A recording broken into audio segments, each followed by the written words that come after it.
Muy buenos días, el Señor te bendiga. Mi nombre es Raimundo Robles, soy pastor de la Iglesia Bautista de Benecer en Ciudad Mante, Tamaulipas, México. La ira es una emoción violenta que en ocasiones se introduce en el corazón humano como si fuera una serpiente, muy sutilmente, y si le permitimos anidar ahí, causará graves problemas. No permitas que la ira se apodere de ti. En cuanto la percibas en tu interior, inmediatamente trata con ella y sácala de tu vida. Así te evitarás problemas.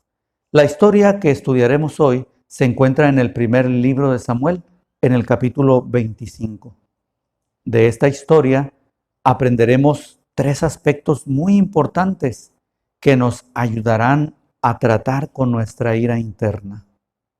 Al morir el profeta Samuel, David se retiró al desierto de Parán. Este lugar, aunque era llamado desierto, también poseía grandes extensiones de pastizales que atraían a los ganaderos de la región, pero había merodeadores en el lugar. David se dio a la tarea de ahuyentarlos y en agradecimiento los ganaderos le proporcionaban dádivas a David para su sostenimiento y el de su gente.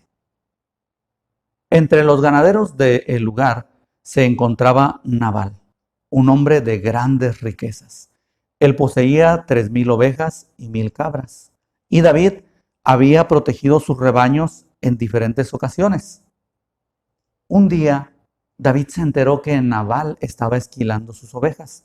Era costumbre de aquellos lugares que cuando era el tiempo de la esquila se realizaban grandes banquetes.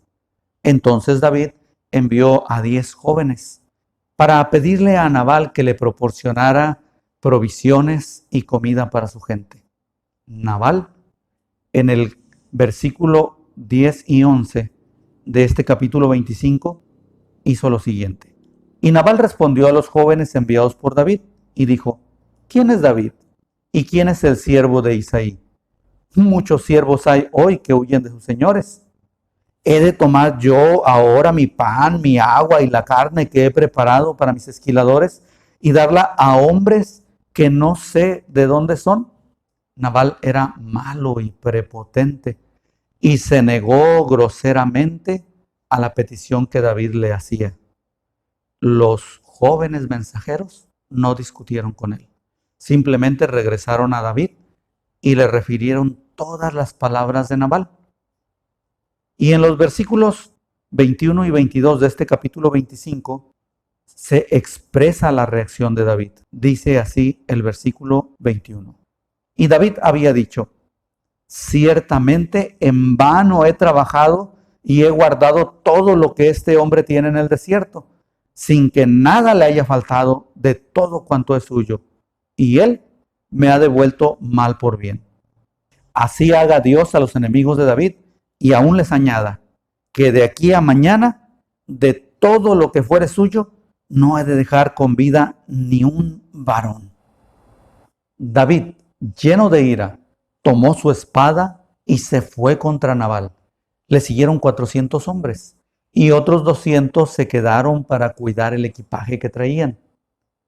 En ese momento, uno de los criados que presenciaron la entrevista entre Nabal y los mensajeros fue a Abigail, esposa de Nabal, y le platicó lo sucedido y cómo Nabal había tratado groseramente a los mensajeros.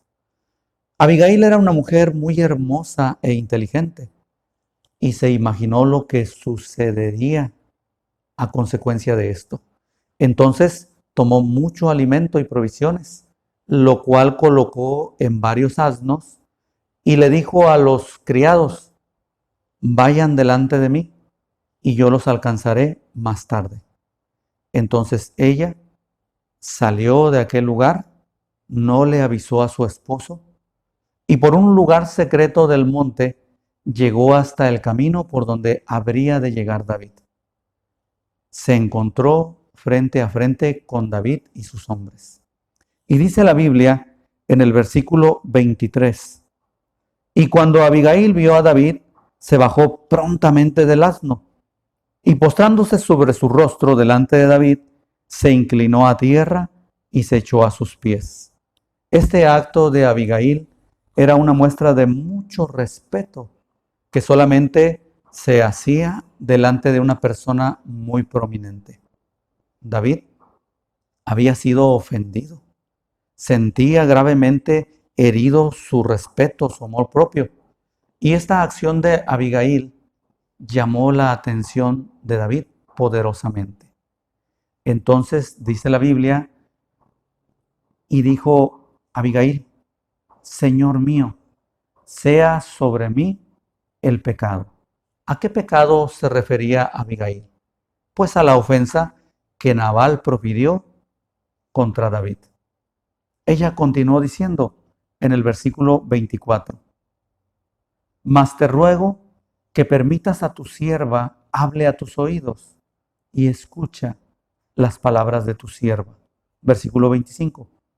No haga caso ahora mi señor de ese hombre perverso, de Nabal, porque conforme es su nombre, así es. Él se llama Nabal, y la insensatez está con él. Mas yo, tu sierva, no vi a los jóvenes que tú enviaste. Ahora pues, Señor mío, vive Jehová, y vive tu alma, que Jehová te ha impedido el venir a derramar sangre y vengarte por tu propia mano. David pensaba matar a Nabal y a todos los varones que se encontraban con él. Pero aquellos varones no habían ofendido a David. Ellos eran inocentes de aquella ofensa. Pero aún así, cuando la ira impulsa a una persona a vengarse, en ese arranque de ira suele perjudicar a muchos inocentes, dejando a familias completas sumergidas en el dolor y en ocasiones a familias desamparadas. La venganza no soluciona los problemas, más bien los agrava. Y Dios no quería eso. Dios no quería que David matara a aquellos hombres inocentes y tampoco quería que matara a Nabal por causa de aquella ofensa. Esa no era la voluntad de Dios. Por eso Abigail le dice a David: Jehová te ha impedido el venir a derramar sangre y vengarte por tu propia mano. Lo primero que aprendemos de esta historia es lo siguiente: antes de dejarte llevar por la ira, piensa en los inocentes. A continuación, leeré en la Biblia lenguaje sencillo lo que Abigail continuó hablando a David. Y en el versículo 28, ella le dice a David: y perdone mis errores. Aquí Abigail no se refiere literalmente a sus propios errores, sino a la ofensa que Nabal le había proferido a David, la cual Abigail está asumiendo la culpa. Y a continuación, Abigail le dirá a David por qué debería él perdonar esa ofensa. En el mismo versículo 28, ella dice a David: usted solo lucha cuando Dios se lo manda. Ella le recuerda a David que él ha sido llamado por Dios para pelear las batallas a las que el Señor le envía. Pero en esta ocasión, Dios no lo estaba enviando a matar a aquellos hombres inocentes. Es más, tampoco lo estaba enviando a matar a Nabal. Y ella continúa diciéndole: estoy segura de que Dios hará que todos los descendientes de usted reinen en Israel. Por eso, ni ahora ni nunca haga usted lo malo. Cuando el Señor te haya hecho todo el bien que te ha prometido y te haya establecido como jefe de Israel, no tendrás tú que sufrir la pena y el remordimiento de haberte vengado por ti mismo, ni de haber derramado sangre inocente. El que toma venganza por su propia mano, el remordimiento lo alcanzará y le robará la paz. En tal condición, ¿cómo podría alguien disfrutar lo que tiene? Dios tenía hermosos planes para David, que se verían manchados por el remordimiento y por la mala fama de haber levantado su mano contra gente inocente. Dios también tiene planes hermosos para ti. Asegúrate de no provocarte remordimientos y mala fama que manchen tu felicidad. En el versículo 32 y 33, David responde a Abigail. Y dijo David a Abigail: bendito sea Jehová, Dios de Israel, que te envió para que hoy me encontrases, y bendito sea tu razonamiento, y bendita tú, que me has estorbado hoy de ir a derramar sangre inocente y vengarme por mi propia mano. Lo segundo que aprendemos de esta historia es lo siguiente: haz a un lado la venganza y te evitarás remordimiento. Cuando Abigail regresó a su casa, su esposo Nabal estaba completamente ebrio. Por esta causa ella no le dijo nada en ese momento.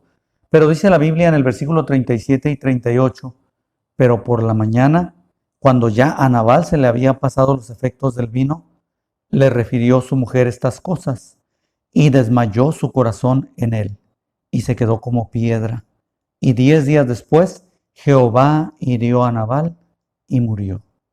Hay quien dice: si dejo la venganza a Jehová, él no hará nada. Sin embargo, debemos pensar que nosotros, al estar llenos de ira, siempre creemos tener la razón, pero no siempre es así. A veces es la otra parte quien tiene la razón, pero la ira no nos deja ver con claridad la realidad. Y recordemos que Dios juzga justamente. Así que si ya pasó tiempo de que tú has dicho que dejas la venganza en manos de Dios y no ves que Dios castigue a tu enemigo, puede ser por dos situaciones. La primera, tal vez porque Dios considere que no es el tiempo en que debe actuar en ese asunto. Y la segunda posibilidad por la cual Dios no ha actuado es porque tal vez no tenemos razón en enojarnos tanto.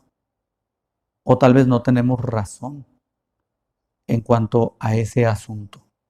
Lo tercero que aprendemos es que debemos dejar la venganza en manos de Dios porque Él juzgará rectamente. Oremos.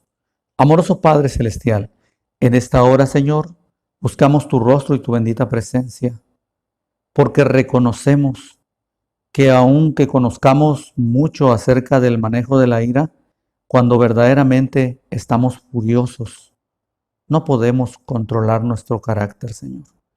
Por lo tanto, reconocemos que necesitamos tu ayuda.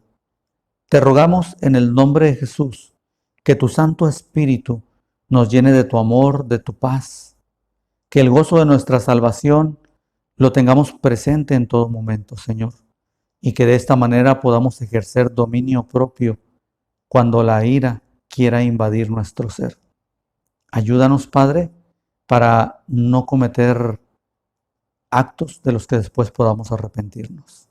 En Cristo Jesús te rogamos estas cosas. Amén. El Señor te bendiga.